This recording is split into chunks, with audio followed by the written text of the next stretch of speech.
Hello বন্ধুরা, সবাই কেমন আছো? আশা করি সবাই ভালো আছো। সবাইকে শুভ জন্মাষ্টমীর শুভেচ্ছা, ভালোবাসা।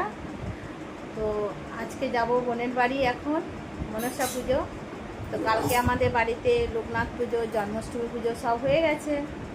আর এবছর খারাপ লাগছে, কেন একা একা যেতে হচ্ছে। তো প্রত্যেক বছর মেজ বোন আসে, পূর্ণিমা। মেজ বোন মানে আমার পূর্ণিমা, তোমরা সবাই চেনো। তো ও আসে আমার বাড়ি, আগে আমার বাড়িতে পুজো হয়, তারপর আমরা একসঙ্গে যাই।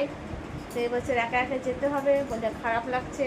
ওরও ওখানে খারাপ লাগছে, আমারও এখানে খারাপ লাগছে, কিচ্ছু করার নেই। ও আসতে পারেনি যেহেতু, তাই আমাকে একা একাই যেতে হবে। আর ছেলে বৌমারা ওরা যাবে, একটু পর যাবে, আর আমি এখন আগেই যাব পুজো দিতে। তাই তোমাদের সঙ্গে সেটাই শেয়ার করলাম। আজকে কোনো ভিডিও দিতে পারিনি, এইটুকুই। আর তোমাদেরকে পুজোটাও দেখাবো, পারলে তোমরা সবাই সঙ্গে থেকো, পুজো দেখবে। চলো বন্ধুরা, টাটা। আমি এখন যাই, তোমরাও চলো আমার সঙ্গে।